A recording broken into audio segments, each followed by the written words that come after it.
West Coast Cookbook and Speakeasy with Chef Justice Putnam. Netrootsradio.com.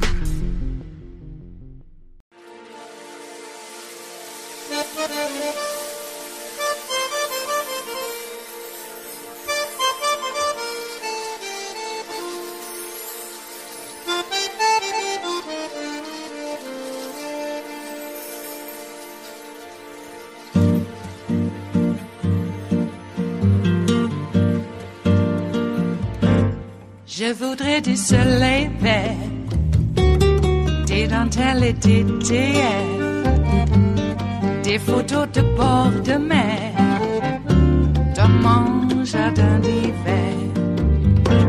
Je voudrais de la lumière, comme en Nouvelle-Angleterre. Je veux changer d'atmosphère, dans mon jardin d'hiver. Ma fleur sous la pluie de novembre, tes mains qui courent, je n'en peux plus de t'attendre. Les années passent, il est loin, là je tombe. Nul ne peut nous entendre. Je voudrais du Fred Astaire, revoir un latte. I want to begin with your reaction to what we saw develop with Christopher Krebs over the last 24 hours and him simply taking the principled stand, which for him, I'm sure, felt like there was no choice, and then the result of that with Donald Trump. Well, I have been tracking the work of that office in the Department of Homeland Security for some time and have been really struck and really impressed by its rigor, by its technical proficiency, by the fact, as you say, more recently in a more high-profile way, by the fact that it plays it straight and just goes by the facts. I've also been tracking it, wondering when the hammer was going to come down, because when you have an agency that operates in those ways, that hasn't gone down very well, whether it comes to the Environmental Protection Agency or the State Department or even President Trump's prior national security advisors.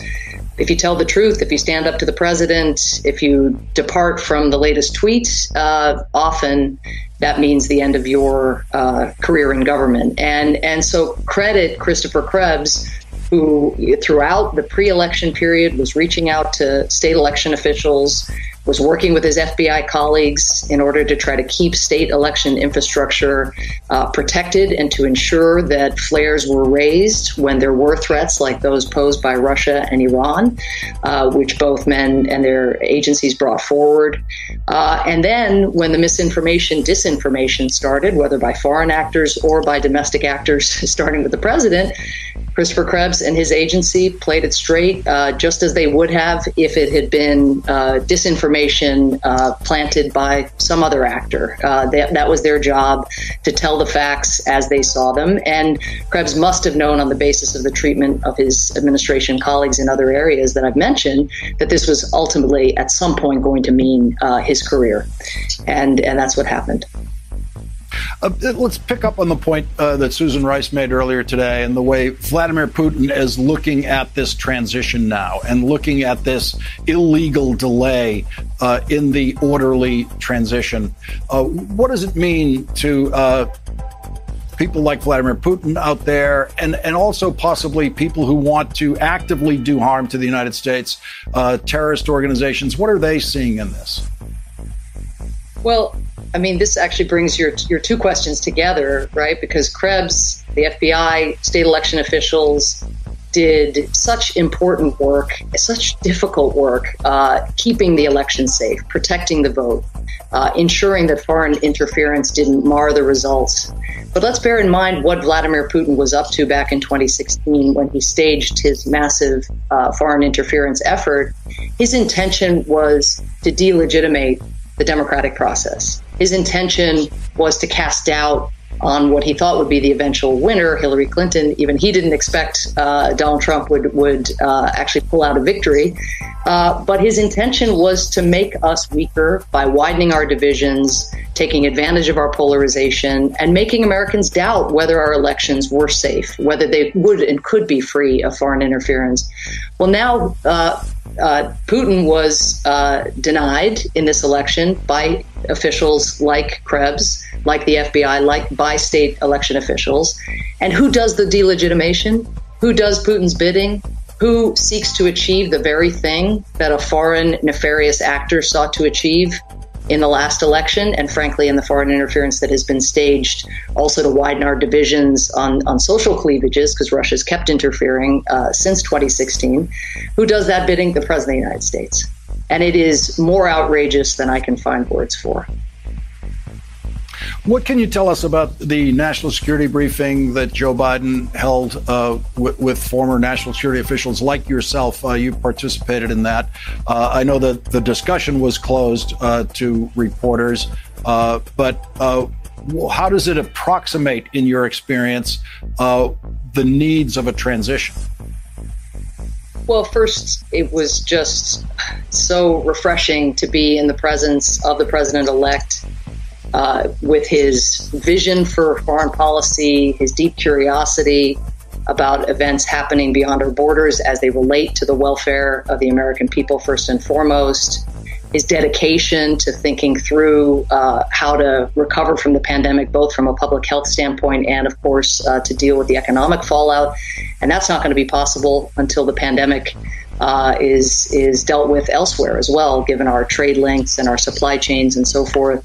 So just to be with a person of such integrity, who was curious about the facts, wanted to dig in to a series of questions about various agencies and their level of preparedness for the set of threats that he recognizes are very different from what was in his inbox on the morning of January 20th, 2017. 4 years in Donald Trump years is not 4 years. There's some dog years version of this, right? We have to multiply that 4 times some other. And he knows that. And so I think the briefing was immensely thorough. People like Admiral McRaven, who orchestrated the bin Laden raid, commanded our troops in Afghanistan, intelligence professionals. I mean, it was people that he could really engage with about what was likely to be coming down the pipeline. But it was no substitute for the kind of information that people who are currently serving in the government have uniquely. They are the people who can inform the president-elect about threat streams, about dangers to our national security, about what needs to be done to get to as many people as we need. It is Thursday, the 19th of November of 2020, and you are in West Coast Cookbook and Speakeasy. I am your chef de cuisine, Justice Putnam. Gunner the English Bulldog is our snoozing sous chef, and our daily special is Metro Shrimp and Grits Thursdays. Oh my, I forgot. Well, I didn't really forget. I just ran out of time and got too tired to put the recipe up on the show notes and links diary, but I will have it included at some point today after the show, I promise. I promise. So, yes, a little bit of jambalaya, a little bit of spice in your life. How about that, huh? Well, we got just not very much time left before I hope they just drag this guy out of the White House, kicking and screaming. Are they going to put him on the helicopter or just throw him in the back of a van? I'd like to see that, then extradite him to New York to stand trial for the crimes he committed there. Because that's where the investigations and a lot of the indictments are originating as we speak. And they've been sitting there for a while already, so let's get on it. Okay, why wait? Why wait? Oh boy, will it happen? I don't know. Apparently, once you become president of the United States, you can't be held accountable for your crimes at any time in your life. Not just while you're a sitting president, but, any time now. We'll see about how that lasts, well, I have to say, by and large, our presidents don't break the law like this. God. Oh, I know a lot of people are up in arms because, Obama used an executive order because he was obstructed by that racist from Kentucky. Yeah, Mitch McConnell is a racist, and I'm not going to, look, let's be clear, he's a racist. I love this great reminiscence of when Biden and Obama sat down with McConnell when Obama had first become president. And they began to set out, what they had planned to do and what kind of compromises they might be able to make and what they would want to offer and how they could get the ship of state moving forward so that it benefits all of America. And Mitch McConnell chuckled. This reminiscence from Obama, by the way. And I can see him rubbing his chin, in that diabolical chin rubbing way.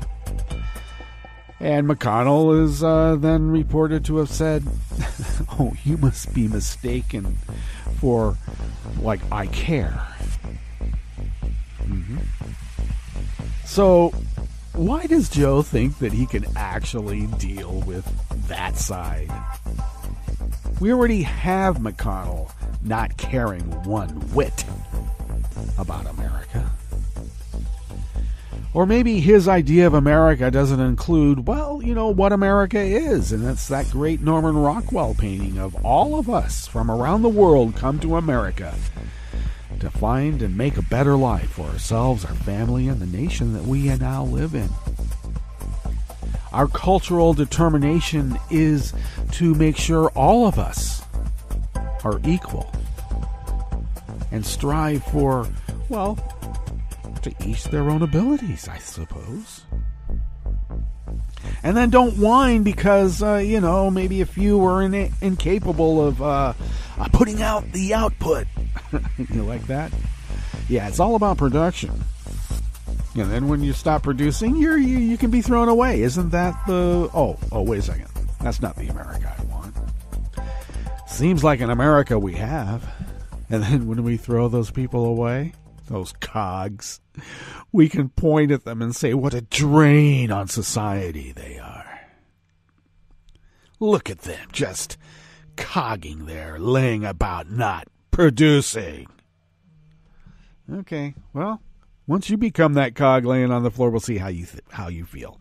The idea is to mitigate that so that it doesn't happen anymore.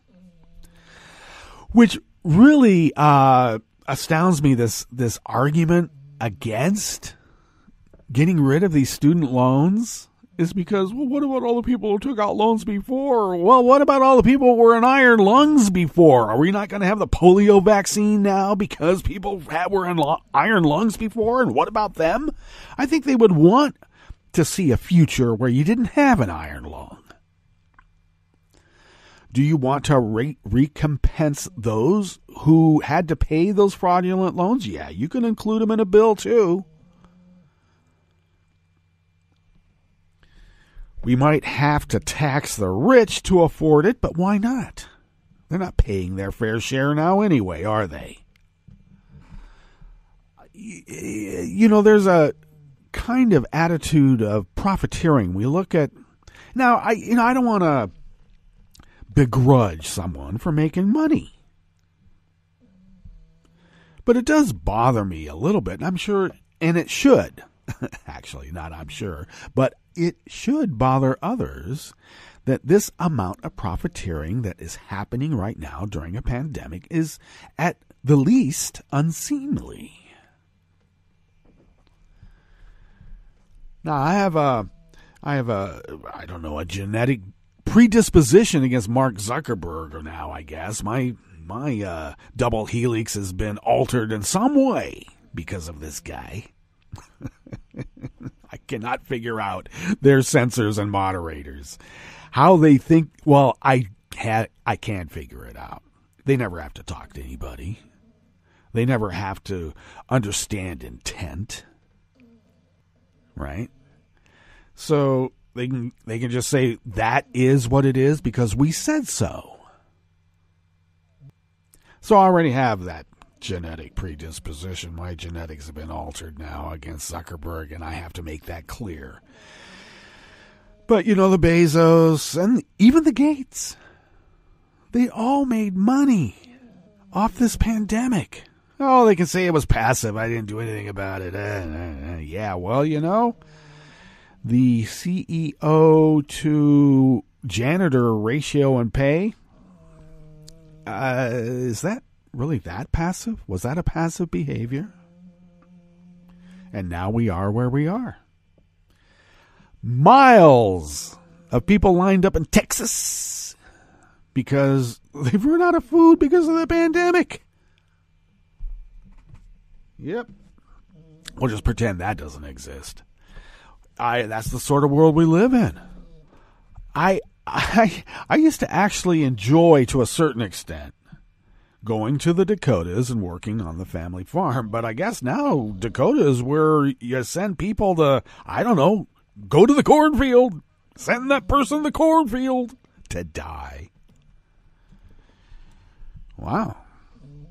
Maybe some enterprising souls, and maybe Kristi Noem, maybe she could set up, with that North Dakota governor, they could set up like a whole private prison system in North and South Dakota, and whenever there's a capital case, send them there, and then they can, if they catch the COVID, hey. Survival of the fittest now, isn't it? I don't know. They purport to be Christian. But we know they're not. It's just the trappings of it. They don't have any belief in it. They don't practice it. Jeez, talk about contemplation. Well, maybe we ought to get into the rest of the menu here in the Bistro Cafe of West Coast Cookbook and Speakeasy. We can only take so much time before we have to put these plates down, and that's the way it should be. Well, at the top, that was a breakdown about how Christopher Krebs was fired and why. And apparently because his team made sure Putin was denied the ability to interfere in the 2020 election, and then he bragged about it. You don't do that to Donald or Vlad. Yep, he was bound to go, and he did. He went. On the rest of the menu, Rod Rosenstein told investigators to take no further action on Bill Barr's client, which happens to be Caterpillar, just before he was confirmed as Attorney General. Yeah, don't take any more action on that. Come on. GOP Senator Perdue profited off stocks in a defense contractor while passing legislation to benefit them. Now, some would consider that to be a crime. Will we be able to have that litigated in a Biden administration? Maybe the DOJ should just do their job. Wouldn't that be nice? And a federal judge slammed Trump's new DACA rules as sad and an inappropriate use of executive authority. Yeah, Trump just wants to burn the whole house down while he's going out. After the break, we move to the chef's table, where UK police arrested a 65-year-old man over IRA bombings of pubs in 1974. That takes me back. And Canada named China and Russia as main cybercrime threats, with particular risks to the nation's power supply. Wow, I wonder if that's going around. All that and more on West Coast Cookbook and Speakeasy. Bon appetit.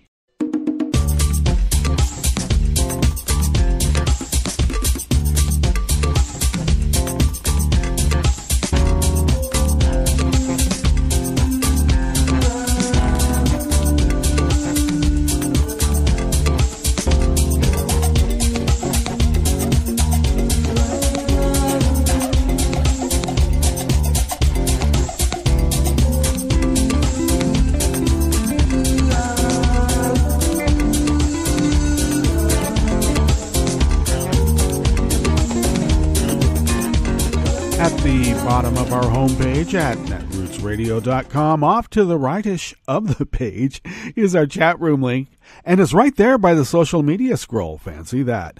The chat room is monitored by Kelly Lincoln, and thank you, Kelly, for doing so. If you would then take a gander to the leftish of the page, near the bottom of that homepage at netrootsradio.com, you will then notice our Patreon link.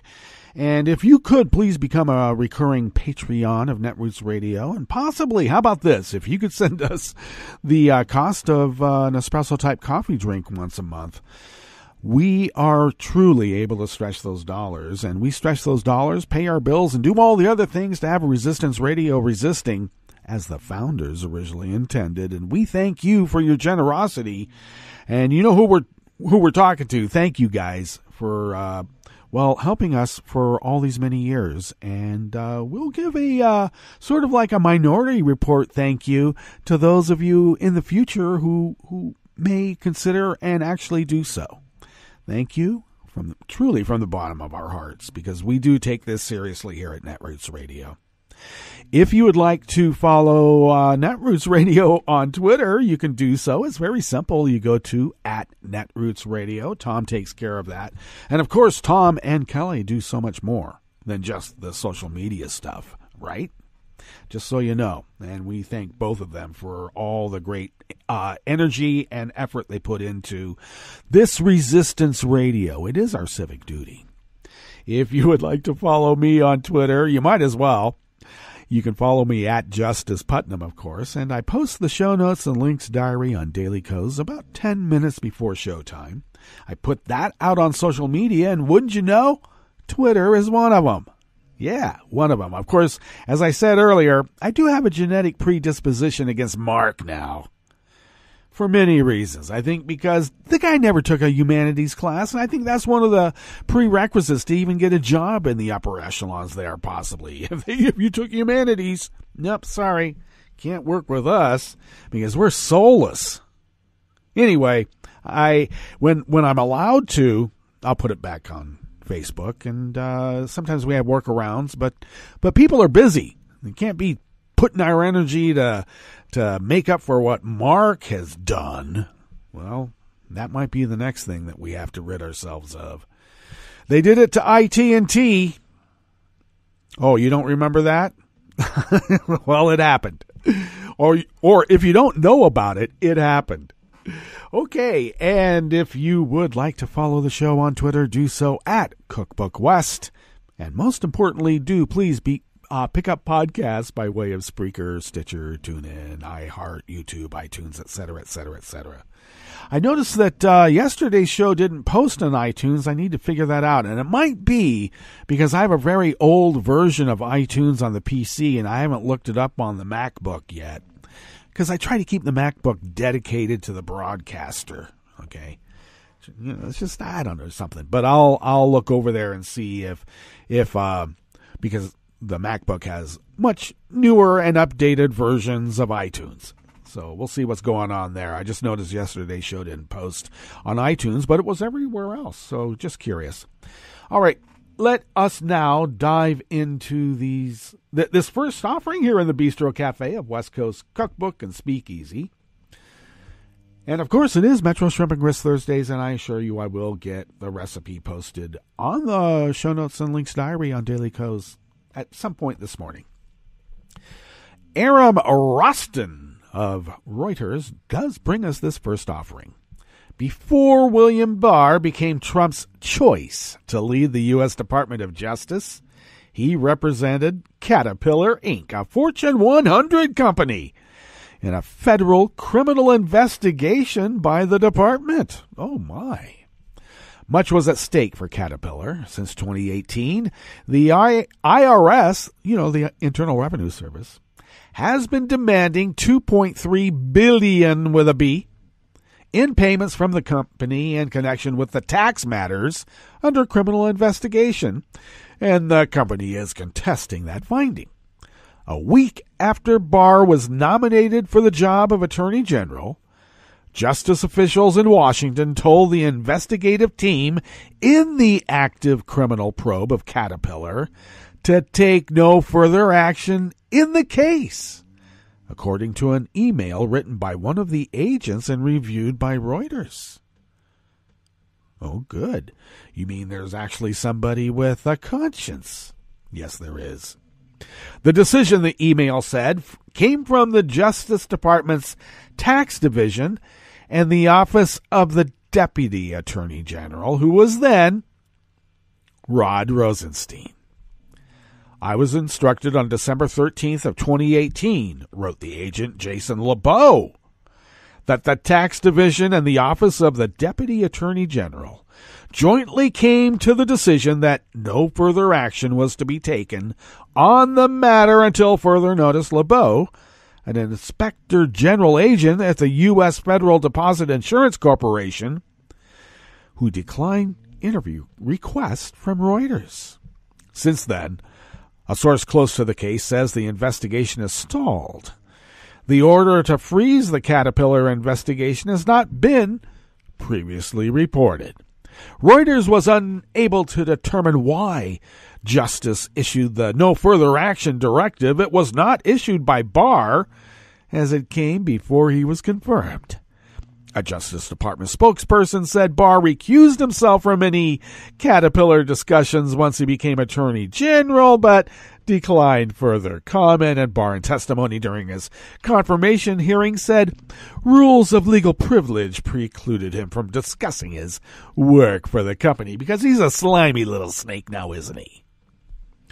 Rosenstein, who left the government in May of 2019, did not respond to a phone message and email seeking comment, and the IRS declined to comment about the case. Caterpillar, for its part, has reported to investors that the grand jury investigation is ongoing, and the company told Reuters the DOJ's tax division is reviewing the investigation. Caterpillar has said for years that it did nothing wrong.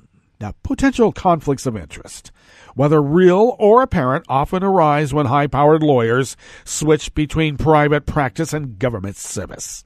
Bruce A. Green, a former federal prosecutor who teaches at Fordham Law School, said it is not unheard of for attorney generals to have clients who had business before the DOJ.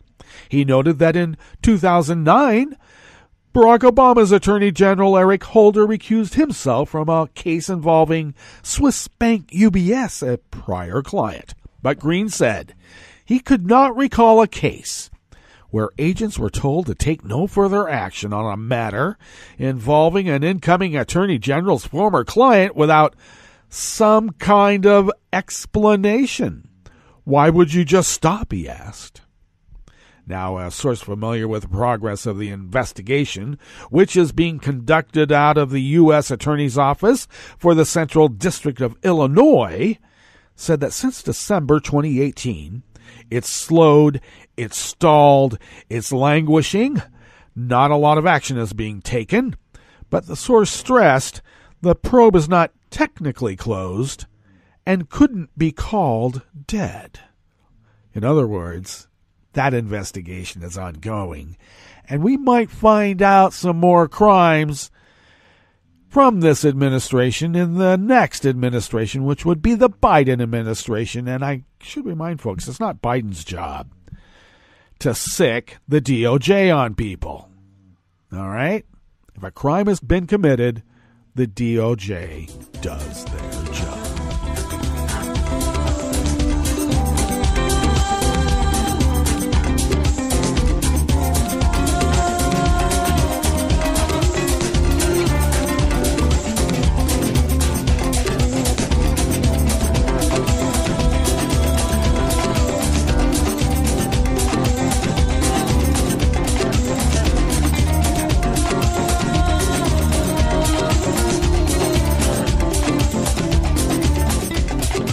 Matthew Chapman of Raw Story brings us this next offering here in the Bistro Cafe of West Coast Cookbook and Speakeasy. Senator David Perdue made a series of well-timed stock trades in a defense contractor while chairing a subcommittee instrumental to getting favors to them passed in the omnibus Pentagon budget. In January of 2019, Perdue was named as the chairman of the Senate Armed Services Committee on Sea Power, reported Sam Brody on the Daily Beast, who reported this yesterday, Wednesday. It was a good home state politics for Perdue. Georgia is home to one of the most important naval facilities on the East Coast, the Kings Bay Naval Submarine Base. And his appointment was seen as a win for the submarine segment of the Navy, with trade publications calling it a coup for submariners. But in the month before he took over the job, Perdue did something unusual. Well, not unusual for him, apparently. He acquired up to $190,000 worth of stock in BWX Technologies, a company he had never invested in before. The Virginia-based firm had lucrative contracts with the U.S. Navy to develop high-tech components for its fleet of nuclear submarines, and it was looking to expand that business when lawmakers took on the 2019 version of the sweeping annual legislation that sets funding benchmarks for the U.S. military called the National Defense Authorization Act. Perdue would have a key role in the shaping of the NDAA as Sea Power chairman, and later as one of the few lawmakers handpicked by party leadership to hammer out the final version of the bill between the House and the Senate. Oh, party leadership? You mean Mitch? Now, by the time the bill passed the Senate in June, Perdue touted several wins, one of which was securing $4.7 billion for Virginia-class submarines. As it happens, BWX is one of 2 to 3 vendors with Pentagon contracts to design and make key parts for Virginia-class submarines, including nuclear reactors that power them and the systems that launch missiles from the machines. The senator's campaign has denied any misconduct, alleging that he does not personally manage a stock portfolio. He has people that he trusts do the insider trading for him. Perdue is in close contest with Democratic challenger Jon Ossoff in one of 2 Senate runoffs to take place in Georgia at the beginning of next year. Senator Kelly Loeffler, Perdue's fellow Georgia senator and fellow insider trader, has also been accused of improper stock investments timed to classified briefings on the coronavirus pandemic, although she too maintains she doesn't personally oversee her investments because her husband owns all of Wall Street. I'm sorry, the guy owns Wall Street. And yet a federal ethics investigation has not accused her of criminal behavior because that's this year. We'll see what happens next year.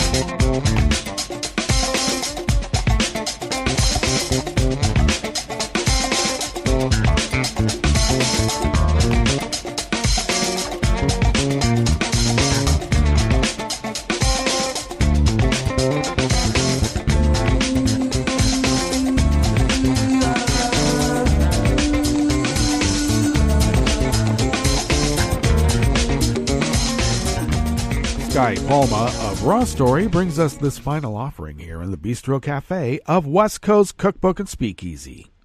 Federal Judge Nicholas Garufis ruled over the weekend that Trump's new DACA rules are invalid.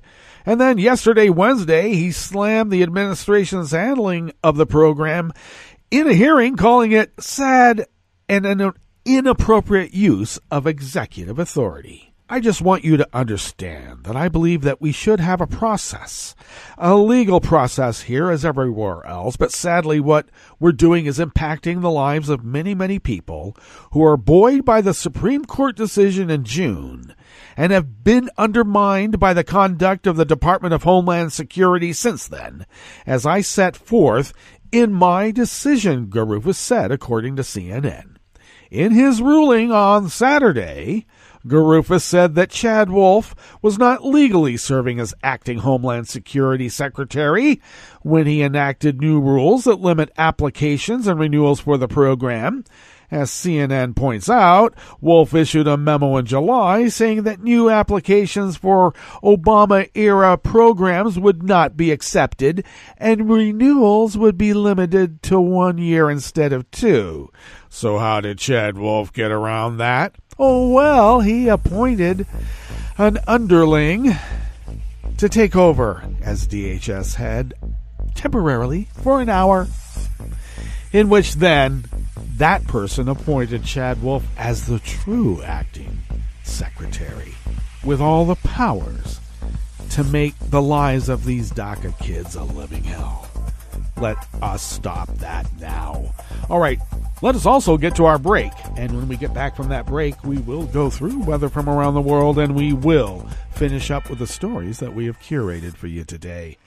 You are listening to West Coast Cookbook and Speakeasy, and we will be right back. You are listening to netrootsradio.com. Please hang up and try again.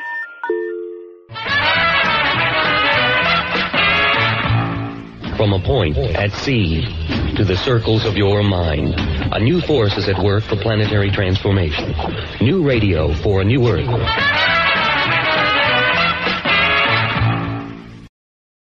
This is Take Two Movie Review. I'm Kim Lowe. This week, horror's real and surreal. His House is an unusual movie that transcends horror stereotypes. It works as straight-up horror involving a refugee couple whose new home in English council housing is being terrorized by a spirit known as the Night Witch, and it is effective.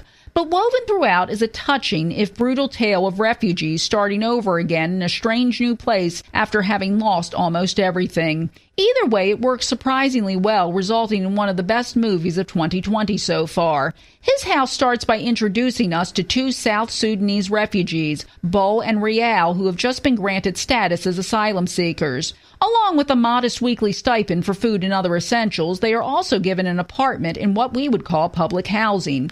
Their caseworker, played by Doctor Who alumnus Matt Smith, assures the couple that they are lucky to have the place all to themselves. While they are the only corporeal residents, the couple quickly discovers that in addition to being run down, the place appears to be haunted by an Apeth or Night Witch, a spirit from their native South Sudan. It's no use trying to move away, as Rael explains, as the spirit would simply follow them until their debt was repaid. Without spoilers, the debt is tied to the circumstances of their escape and ties in with the movie's theme of dealing with trauma and trying to move forward with wrenching PTSD and survivor's guilt. His House is a unique film that portrays the everyday horrors faced by refugees in terms of discrimination and hostility in their new country, and drives it home with a creepy parallel story stemming from their particular situation. And it makes for an intelligent film that goes way beyond typical horror fare. This has been Take Two Movie Review. I'm Kim Lowe. Catch up with us at TakeTwoMovieReview.com and feed us back on our channel on YouTube.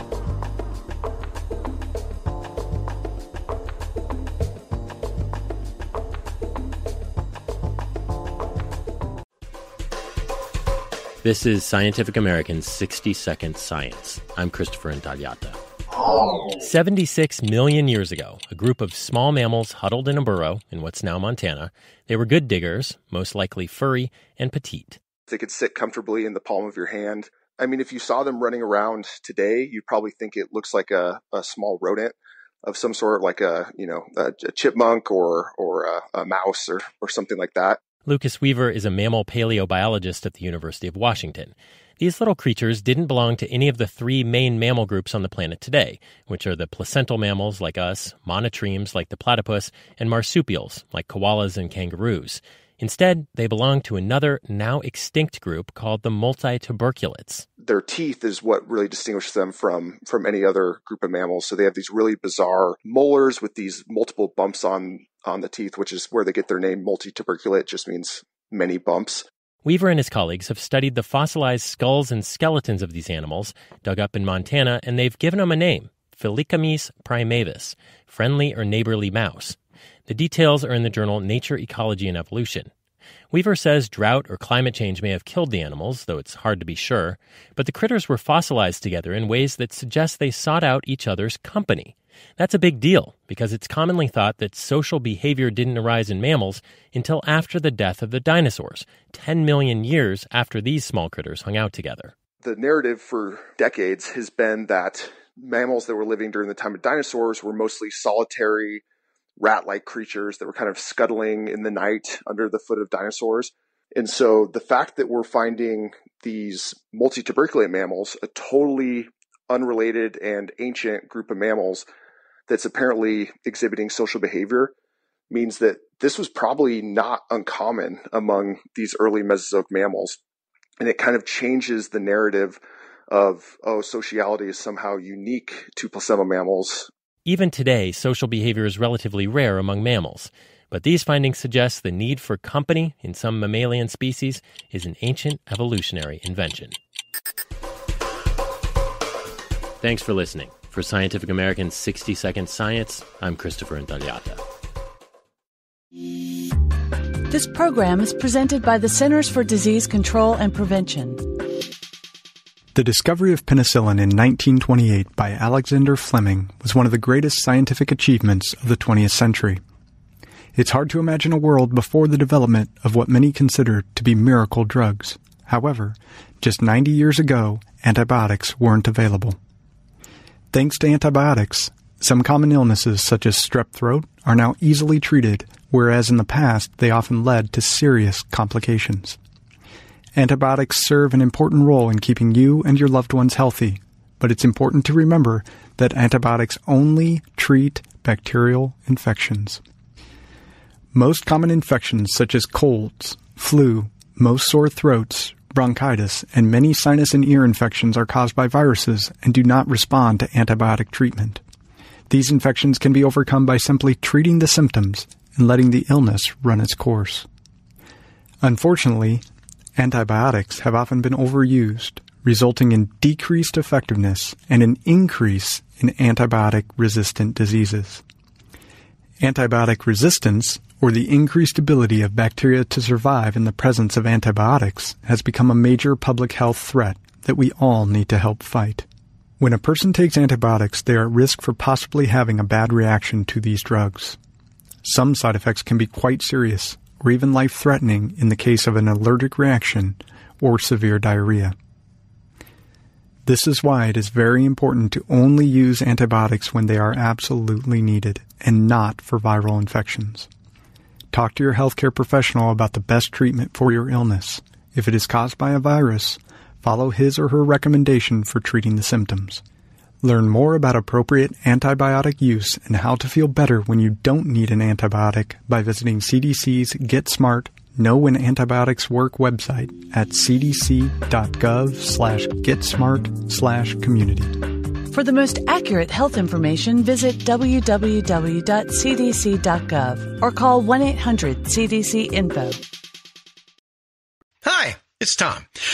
Could we humbly suggest your donation to netrootsradio.com? All we've got to run this 24-hour powerhouse of progressive resistance radio is what comes out of our own wallets. And you are our biggest donor.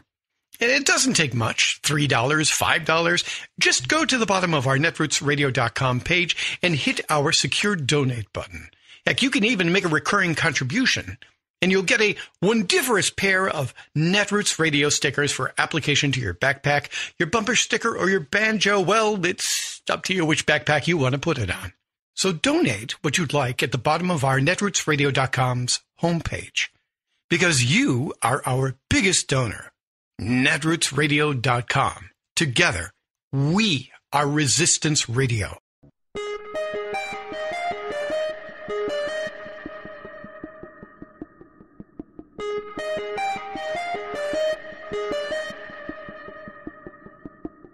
Could the Supreme Court kill Obamacare, the Affordable Care Act, all 955 pages of it, for lack of a few words? I'm Bill Newman, and this is the Civil Liberties Minute. In November, the Trump administration argued to the Supreme Court that it should kill the entire ACA because one provision is unconstitutional. Previously, the High Court had ruled that the ACA's individual mandate which requires people to have insurance or pay a tax, was constitutional because that provision fell within Congress's power to tax. But after that, Congress eliminated the tax, which meant that the basis for the Supreme Court's decision no longer existed, and so the Supreme Court now is expected to strike down the individual mandate, which raises the issue, what happens to the rest of the law? Or in legal parlance, is it severable?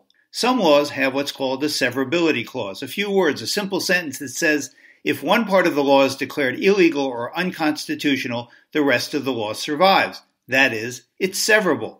Some laws have a non-severability clause. Many laws don't say one way or the other, and the ACA is one of those, which leaves it up to the court to decide, which means when the court is declaring a piece of a law unconstitutional, should it use a scalpel or a bulldozer on the rest of it? The fate of Obamacare and the health insurance that it provides for 20 million people may depend on the answer to that question, which we'll learn in 2021. The Civil Liberties Minute is made possible by the ACLU because freedom can't protect itself. I'm Rick Smith, and this is Labor History in 2.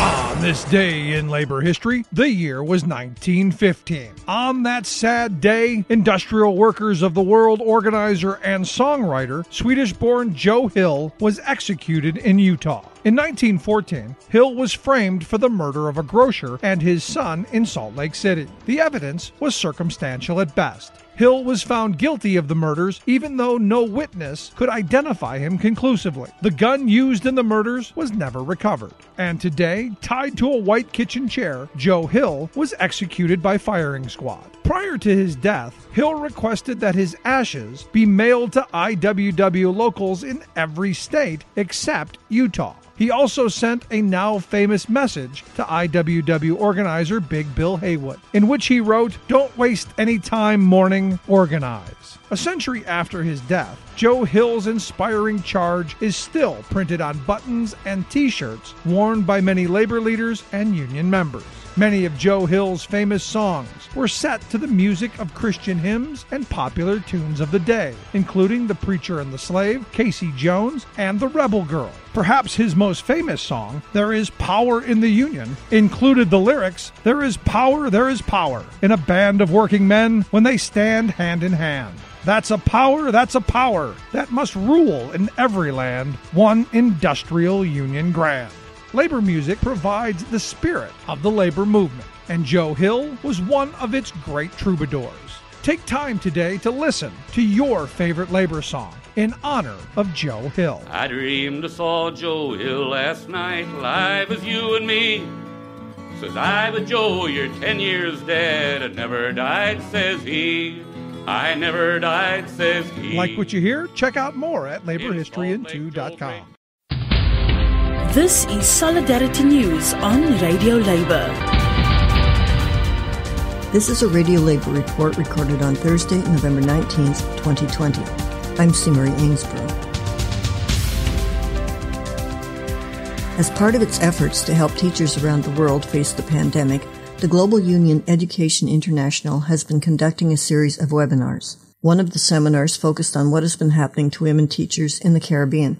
The moderator of the webinar was Nadine Malloy of the Jamaica Teachers Union.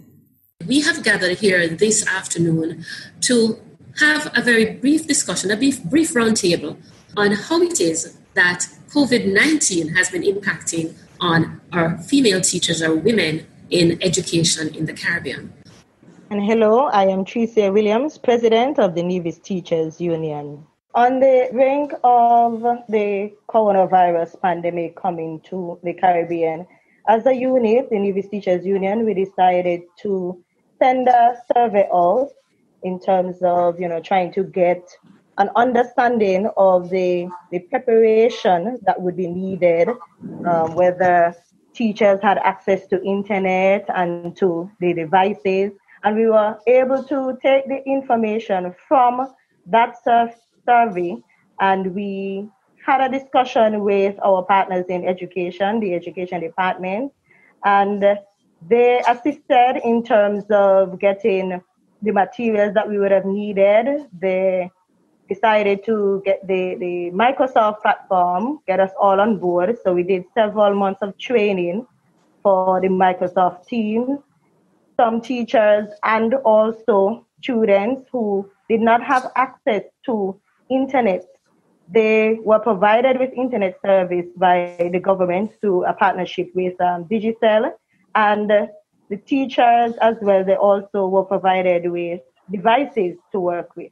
So we had several training sessions via MS Teams, and we also used other platforms to have meetings, basically. Teachers on a whole, they expressed their dissatisfaction with some of the things that transpired as a result of, the training that involves using the online platforms. And I must say that the Ministry of Education worked closely with the Nevis Teachers Union to get the teachers on board and get them ready, and also the parents and the students in this regard. Tonya Tika de Freitas out of Trinidad and Tobago. Trinidad and Tobago, like other territories around the world, we have been significantly affected by the COVID-19 pandemic. As educators, in the first instance, we found ourselves thrown into having to navigate the virtual domain when emergency remote teaching kicked in March of this year. Subsequently, as our new school term has started, it started on September the 1st, we recognize there are many challenges, not only for educators in general, but for women in particular. As female educators, we are called to balance the work that we do in our schools with our home and family life and those responsibilities. So we recognize, as a union of educators, Tutor has had to provide quite a bit of psychosocial and socio-emotional support for our female teachers especially, ensuring that the work-life balance is maintained, ensuring that the contact time where they have to engage their students is done within the school hours, and they are therefore able to deal with their personal lives. We have found ourselves having to provide financial support in some instances, albeit on a smaller scale, but more importantly, to negotiate and to collaborate with our stakeholders, the Ministry of Education and our Chief Personnel Officer, who deals with terms and conditions, to ensure that our educators' rights, our women's rights, are not infringed upon. So that is a process in which we are currently engaged and which will take us perhaps to the end of the year. I'm C. Marie Ainsborough. Thank you for listening.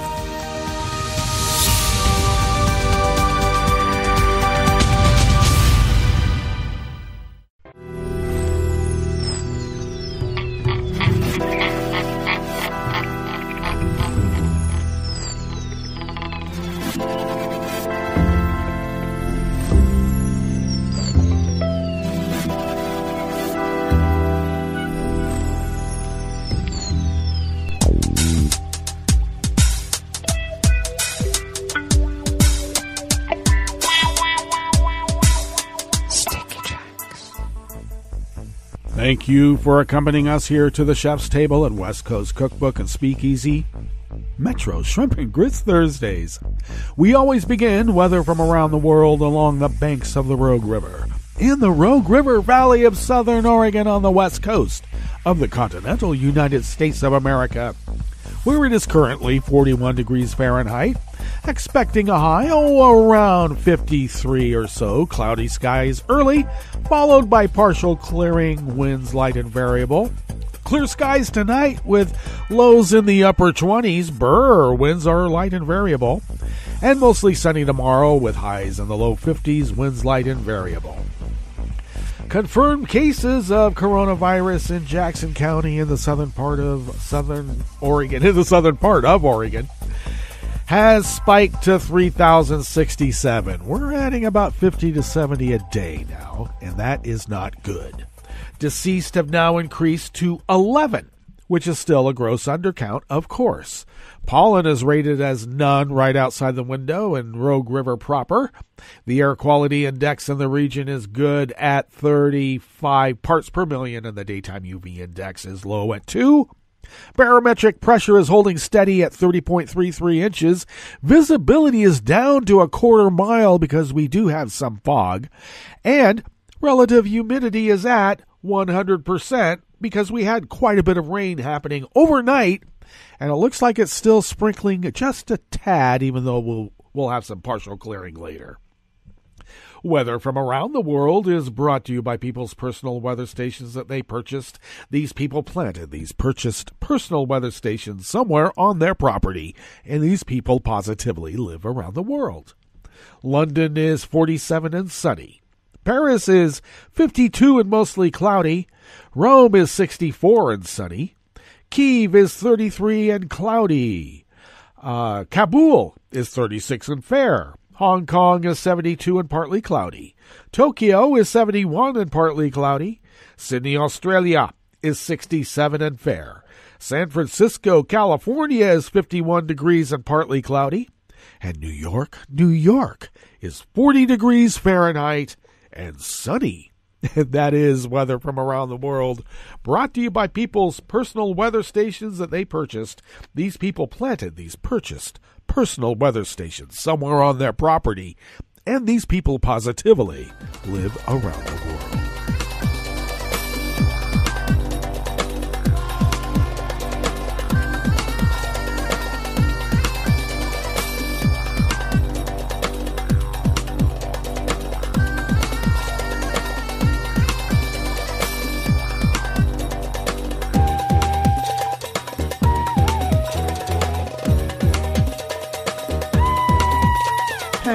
Pilas of the Associated Press brings us this first amuse-bouche here at the chef's table at West Coast Cookbook and Speakeasy.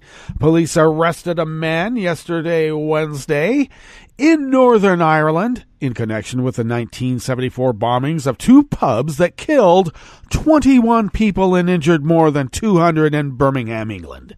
West Midlands Police said officers from the West Midlands Counter-Terrorism Unit, working with colleagues from the Police Service of Northern Ireland, arrested a 65-year-old man at his home in Belfast. The man was arrested under the UK's Terrorism Act, and his home was being searched.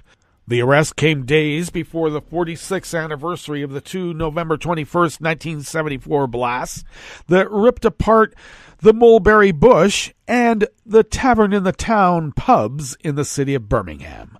The blasts were one of the worst attacks committed by the Irish Republican Army during its decades-long armed campaign to get Britain out of Northern Ireland that officially ended with the signing of the Good Friday Agreement in 1998. British Home Secretary Priti Patel said a month ago that she would consider holding a public inquiry into the bombing.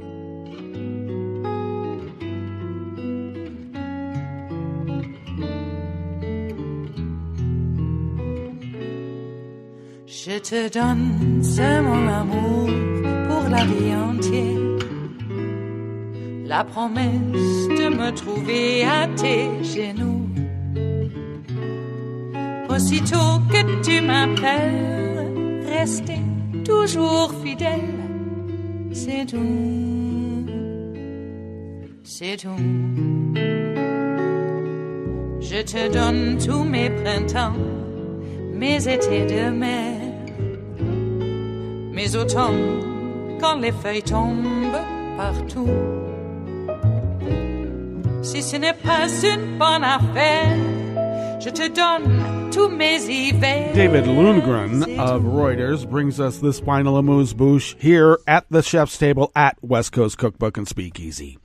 Canada identified state-sponsored programs in China, Russia, Iran, and North Korea, though they named China and Russia as major cybercrime threats for the first time, and said it feared foreign actors could try to disrupt power supplies.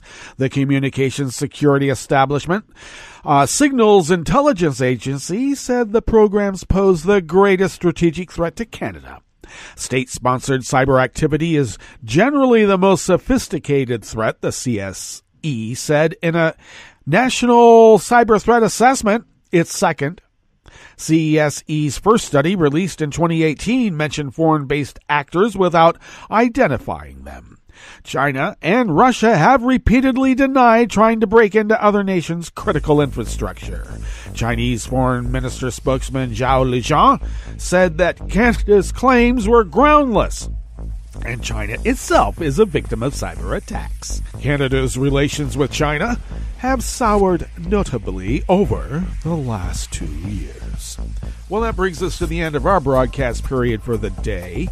But you do know Netroots Radio will broadcast on, and we're going to meet up tomorrow for Blue Moon Spirits Friday.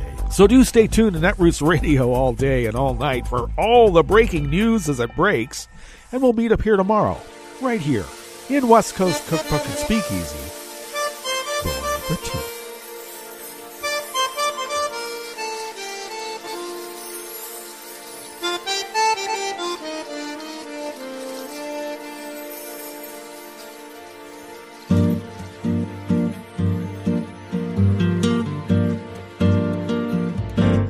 Je voudrais du soleil vert, des dentelles et des théâtres, des photos de bord de mer, dans mon jardin d'hiver. Je voudrais de la lumière, comme en Nouvelle-Angleterre. Je veux changer d'atmosphère, dans mon jardin d'hiver. Ma fleur sous la pluie de novembre, tes mains qui courent, je n'en peux plus de t'attendre. Les années passent, qu'il est loin, là je tombe.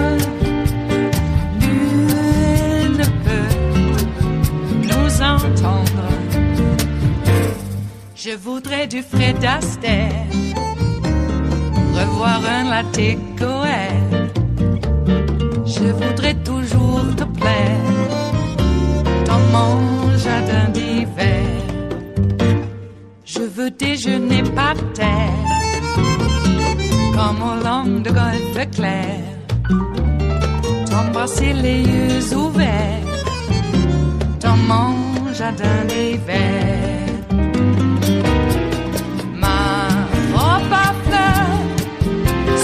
Pluie de novembre, tes mains qui courent, je n'en peux plus de t'attendre. Les années passent, il est loin, là je tombe. Nul ne peut nous entendre. Ba-da-da-dum-di-da-dum. Ba-da-da-dum-di-da-dum. Ba-da-da-dum-di-da-dum. Dans mon jardin d'hiver. Ba-da-da-dum-di-da-dum. Ba-da-da-dum-di-da-dum. Ba-da-da-dum-di-da-dum. Dans mon jardin d'hiver. Dans mon jardin d'hiver. Dans mon jardin d'hiver.